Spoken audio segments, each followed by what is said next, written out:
Hello friends, Kumari special சேனலுக்கு உங்களை அன்புடன் வரவேற்கிறோம்.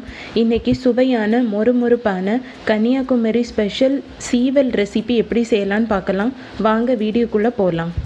சீவல் செய்ய தேவையான பொருட்கள்: அரிசி மாவு 1 கப், கடலை மாவு 1 கப், பொட்டுக்கடலை மாவு 2 டீஸ்பூன், வத்தல் பொடி 1 டீஸ்பூன், காயப்பொடி 1/4 டீஸ்பூன், சீரகப்பொடி 1/2 டீஸ்பூன், உப்பு தேவையான அளவு, எண்ணெய் தேவையான அளவு. சீவல் பண்ண ஃபர்ஸ்ட் ஒரு பாத்திரத்தில் அரிசி மாவு அதை கொட்டுங்க. அது கூடவே சல்லடை எடுத்து கடலை மாவு, அதுக்கப்புறம் பொட்டுக்கடலை மாவு ரெண்டையும் போட்டு நல்லா இப்படி ஃபில்டர் பண்ணி எடுத்துக்கோங்க. நல்ல சல்லடை வச்சு இப்போ ஃபில்டர் பண்ணி எடுத்தாச்சு. இப்போ இது கூட காயப்பொடி, அப்புறம் ஜீரகப்பொடி,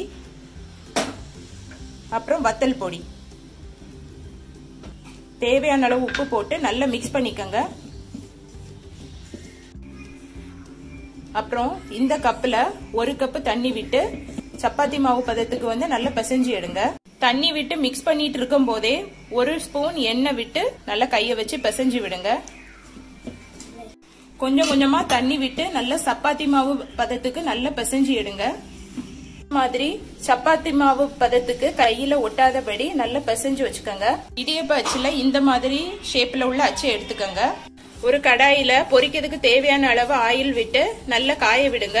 இந்த மாதிரி ஒரு இடியப்ப அச்சுல அந்த பிசைஞ்சு வச்ச மாவை உள்ள வச்சு நல்லா பிரஸ் பண்ணுங்க. நல்லா பிரஸ் பண்ணிட்டு அதை க்ளோஸ் பண்ணிடலாம்.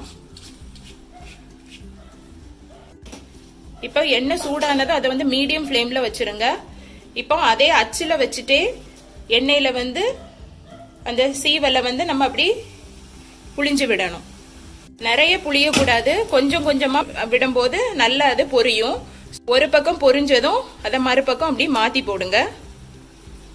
நல்லா கோல்டன் பிரவுன் கலர்ல வர்ற வரைக்கும் நல்லா அதை பொரிய விடுங்க.